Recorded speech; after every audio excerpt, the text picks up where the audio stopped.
First of all, I want to congratulate the guys to my right, our football team, our coaching staff. This is a tremendous year, and we came out west for a business trip. Also to enjoy it. Our guys were in curfew every night because of the leadership of these guys here. We had good practices, but you know what? I do want to compliment Central Florida. They had an excellent football team. They were well coached. What a heck of a football game. We're glad to be Fiesta Bowl champs. I want to thank the Fiesta Bowl people for their tremendous hospitality, tremendous facilities, one of the best bowls I've ever been to. And, invite us back. We plan to come on back. We'll now open it for questions again. If you could raise your hand and identify yourself, we'll get a mic to you. We're going to start on the right side, fourth row. James Moran with Tiger Rag. First for Ed and then for Joe. Just what were your thoughts on the hit in the first quarter after the interception? Do you think it was dirty or should have been a penalty? And just how about the way kind of Joe bounced back from that? You asking me? You and then Joe. Yeah, okay. I thought it was targeting.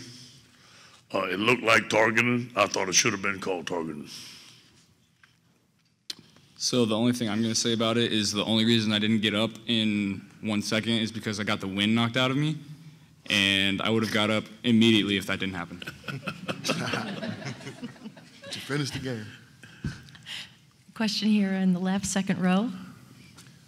Coach Greg Moore, Arizona Republic. Could you compare UCF to some of the other schools you faced this season?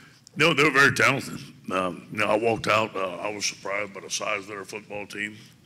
Very well coached. It was a battle. They're a good football team, and I can see why they won 25 games in a row. Obviously, well coached, but today we were just a little bit better. On the right here, third row. Jacques Doucet, WAFB TV. To coach and the players, you talked about blocking out the noise, and you always had another game to move on to, but now that the season's over, you played 8 ranked opponents. The schedule you played, you're going to win 10 games. You're going to finish in the top 10. You won the Fiesta Bowl. Recapping, how does that feel to you? Yeah, I think it's a tremendous feat to the season. I look at the players. I think of the leadership to the right of me here. I think of the great players we have, the great coaches we have, and the LSU tradition. We had a tradition to uphold. I think at the beginning of the season, all this stuff going out there, we blocked out the noise, but it galvanized our football team. I do believe when we look back at this season, we're going to look at some games, at the Florida game and the Texas A&M game, that we should have won. Out of circumstances in the Florida game, we should have controlled that. Circumstances we couldn't control the Texas A&M game, and we should have been 11-1 in some cases going into this football game. I think we're going to learn from that going next year. Okay, we're going to stay on the left here. Ed, how much guts do you think your team showed today? A lot of guts, grit. I mean, we talk about grit. Jack Marucci is a good friend of mine. We talk about grit all the time. Our guys have grit. They practice with grit. We block out the noise. A lot of adversity. Look at the DBs that we didn't have in the game. Nobody made them blank. There was going to be no excuses. We're going to put 11 men on the field, and we fight like tigers. These men to my right and the men in that room and our coaching staff has built something special at LSU. Third row on the left. Coach Eric Newman, Times Media Group. You have a kicker that breaks some great records. What can he teach the guys going forward for your team? Say it again. So what can he teach for your future kickers down the line? Just kick the ball like Cole did. I'll show him the film, and we've got we signed an excellent kicker. I got to give Coach McMahon the credit. He did all the evaluation of Cole, and the first time I saw him kick, I was in camp. So we signed a good kicker. We like him. I think that we're going to continue to go on. But this guy's special. He has some special intangibles about himself. He's a winner. He's going to be a good NFL kicker for a long time. Left, first row. Coach, I mean, before the season, the expectations were you guys might win only 7 or 8 games. That's what the supposed experts said. Yeah. So what's the message you have after this season and going forward towards next season? You really want to know? We share the comment in the locker room, and that's how I feel about it. But you know what? Here's the deal. People are going to talk. Let them talk the way they want. We blocked out the noise. Our guys overcame a lot of adversity. We came together. In camp, we thought we had a good football team. We knew we were going to beat Miami deep in our heart. We knew we were going to play well. Went to Auburn, we were a little bit behind. We fought. We played lights out against Georgia. We played some good football this year, and it's a tribute to our football team and our players. On the right, second row. Joe, after the hit, what was your mentality throughout those next couple of drives? And it just seems like you're a real motivated player. What were your kind of thoughts going into those drives after that hit? Score touchdowns, complete passes. I didn't really think about the hit too much after I got up. Hurt for a second, and I got right up and went on to the next play. On the left, far back riser. I'd like all three players to talk about this and just maybe brag on your teammates a little bit. We can start with you, Joe. Back in the cameras, bud, to your left. Just the toughness. You know, Dev, you talk about the hit. Devin says finish the game. Rashard, you know, you guys had 6, I think, defensive linemen today. Just the toughness that this team had, the willingness to finish. I think you guys do, you know, exemplify that. And how much is that expected of one another? It's very important from leaders to exude toughness throughout the entire game, and it doesn't start during the season. It starts in the weight room in the off season. And if your best leaders aren't your best workers, then you're not going to be a very good football team. Yeah, I think when you look at it, that's one of our strengths of our team is leaning on each other through tough times. We've been through a lot on and off the field, and it's pretty easy when you got brothers that you love playing with week in and week out to just lean on them. And, you know, we don't like to complain too much. It does get tough, but we have each other and keep on pushing. Yeah, we just came in with the next man up mindset, especially for the defense, because we knew we was going to be missing a lot of key players. You know, I told them it was a great opportunity to make a name for themselves, and I think a lot of people did that. And, you know, we one team, one heartbeat, so we stick together through it all. Front row here on the left. Joe, could you just talk about the success of the underneath passing game? It was there all day. And then, Ed, if you could just comment a little bit more on the secondary, given the people that then were ejected in this game.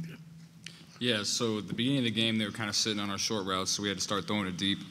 And we hit a couple, and then we got them to back off, so that opened up the underneath game. And, you know, we really had it clicking on all cylinders in the passing game today. You know, you think about Kerry Vincent, he lost his father the day before we got on the plane, and he came play for his father. You think about grit, you think about toughness that it took for that young man to get on that plane, come to practice every day and not blink. We lost one of our best players in Grant Delbert. Our guys stepped up, Todd Harris, John Battle, Jacoby Stevens, Manny Netherly's out there for the first time at corner. We lost our, I don't know, it seemed like our 5th corner we lost. We put Manny in there, and he played very well. You talk about the next man up, 11 men on the field, we fight like tigers, and they did it. Second row on the right. Coach, and I guess the defensive players, did y'all do anything unorthodox at all to kind of cover up those holes in the secondary? You know, Dave had a great game plan. He worked tirelessly. So did our defensive staff and all of our players. This was a great challenge. We blitzed a lot today. We got a lot of pressure on the quarterback. We played some cover 2 when we need to. He mixed up the coverages. I thought he did a tremendous job calling the game. Yeah, I feel like we did some new stuff. Big man over there finally got to the ball, to the quarterback, so that was new. You know, he had 2 sacks in the game. He won defensive MVP, well-deserved. And, you know, it all started with him up front because he the lead on that D-line. And when he plays well, the whole D-line, really the whole defense plays well. So it started with him. That was something new. He came with it today. Front row on the right. Coach, you know, you complimented this UCF team, saying you could see why they won 25 games. Do you think the committee did them a disservice by not inviting them to the playoffs and giving them the opportunity to play for a title?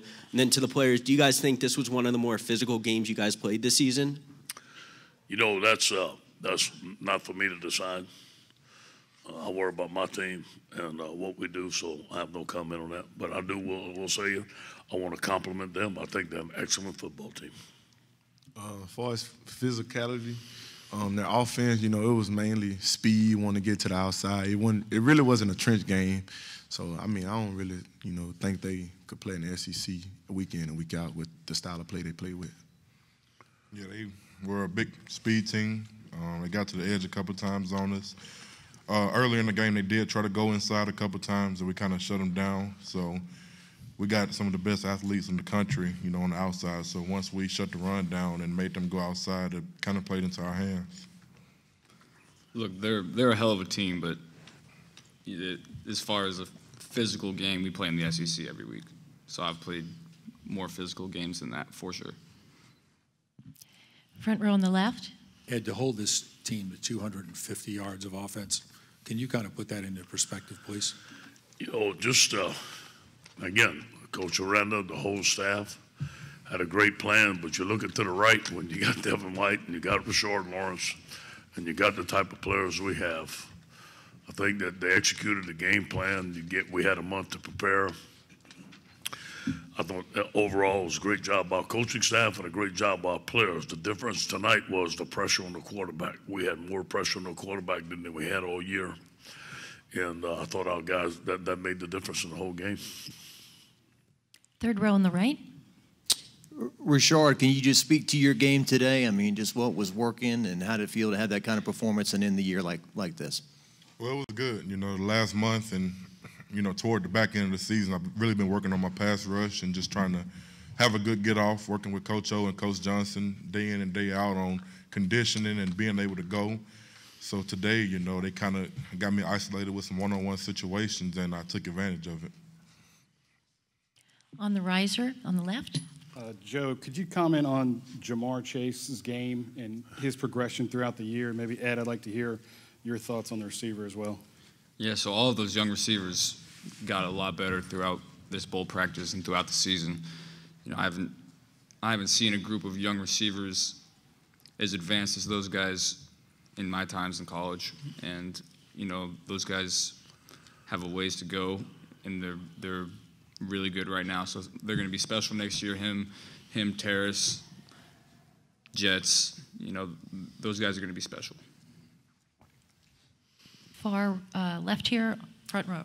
Tyler Drake, 98.7 FM, Arizona Sports. Coach, what can you say about your quarterback's play over the course of the year and especially in this bowl game? Yeah, I'm glad we went to Mike Anderson's. They liked the crawfish. I mean, I think that's what got him there. And but we've been proud of Joe and the way he plays.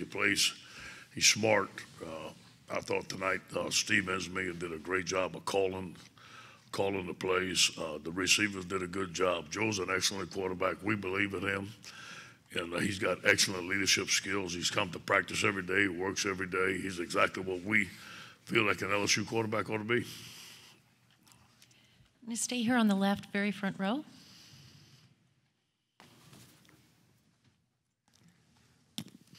Devin, you were talking about what it meant to you to play in this game and why you wanted to play.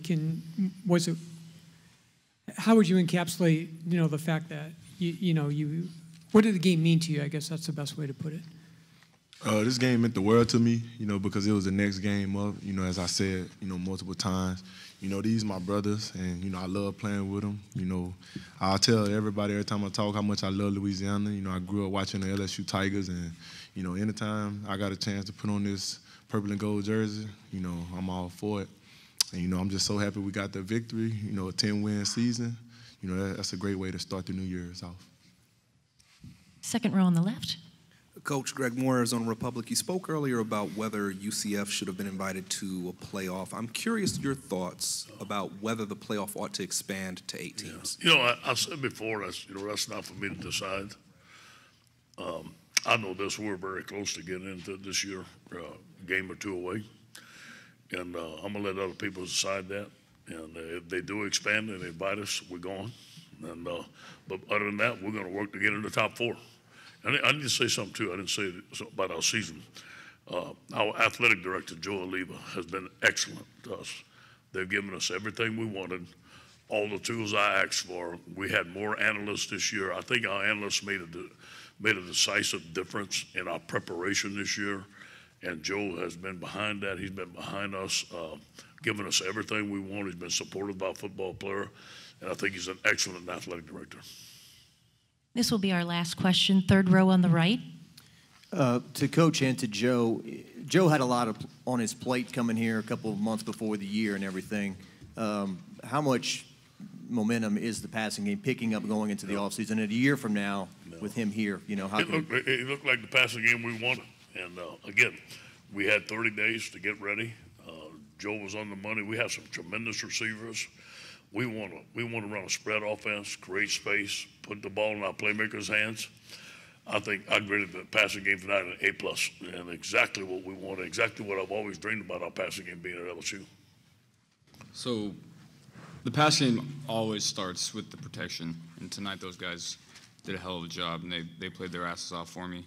And it gives us a lot of momentum going into next year. I think we're going to be really special. We can do some great things as long as we keep our feet on the gas pedal and keep working.